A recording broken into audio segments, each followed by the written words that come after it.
Ooh. What are the 3 things you should do on day 1 as a Scrum Master? I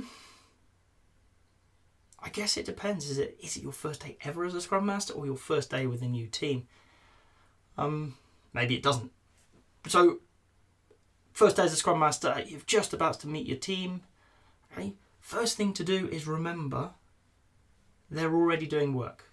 They already have a way of working. It's not on you to tell them what to do. So don't go in there and just start making changes. Instead, take your time. Okay? Day 1, be prepared to really make no changes at all to the process, to how they're working, because it might work for them. So just hang back a bit. You're going into an observation mode instead of an action mode. You're trying to understand what they're doing and why they're doing it.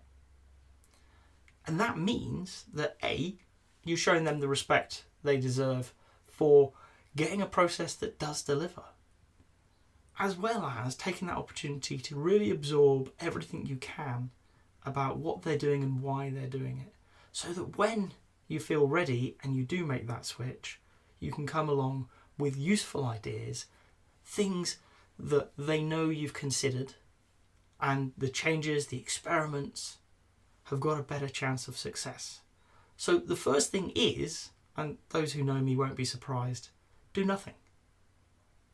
Second thing, get meetings in your diary for not only the people in your team, but the key stakeholders and influencers around that team. Okay? A Scrum Master's role is an incredibly social role. It's a very influence-based role. So you need to meet people. You need to meet them and get to know them, get to know what their problems are, what their concerns are, and what success looks like for them, so that you can help them be better at what they do and improve in the organisation in the way that they want to. Again, this isn't about you. This is all about them. It's about your team. It's about the stakeholders. It's about the influencers outside of that immediate bubble. Understanding what makes them tick and how you can help them.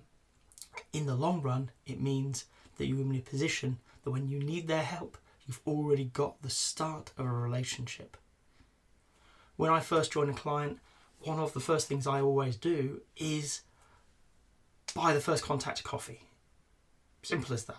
Let's go grab a coffee, have a chat away from the work environment, take them to a coffee shop, or if there's something in-house, that's all good.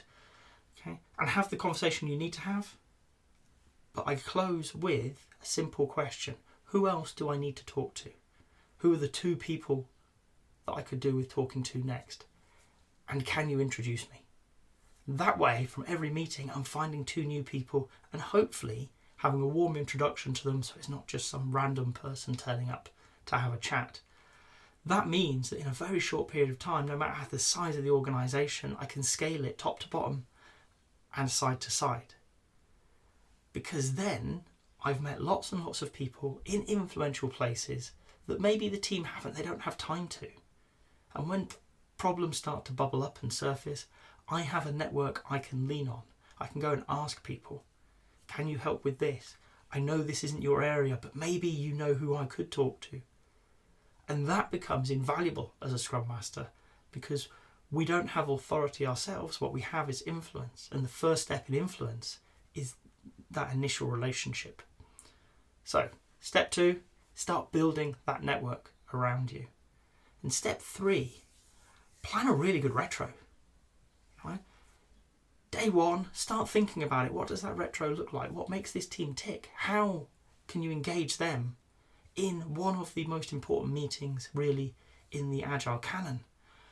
A way to engage them and really seek out impactful changes, not necessarily huge changes, but impactful ones. Things that make them stop and think and go, oh, actually, this person knows what they're doing. They've got good from us.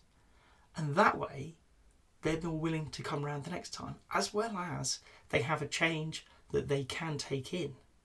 So when you're planning that retro, you need to make it engaging. You need to make it a bit of fun, let's be honest. But you have to have in the back of your mind, it needs to be effective. And by that, I mean only a very few actions coming out. One is sufficient. But that one, needs to be well crafted. I prefer to look at them as experiments. So it's a hypothesis. If we do this, we believe this will improve. Great. That's a hypothesis with an approach wrapped into it. Okay, get clear what that approach is. Who's doing it? Is it the whole team? Is it an individual? Is it a few people? When is it happening? How is it happening? Okay, what are you going to measure so that you know that you're improving? Okay, and actually take that action. So really think about the retro. How are you going to make an impact with the team so that they are better? It's all about service to that team, that organisation, okay? But through the lens of continual improvement. So on day one, you really want to be quiet. Let people tell you what they think. Talk to as many people as you can and plan to spend many more days doing so. And start planning and thinking about that retrospective that's coming up.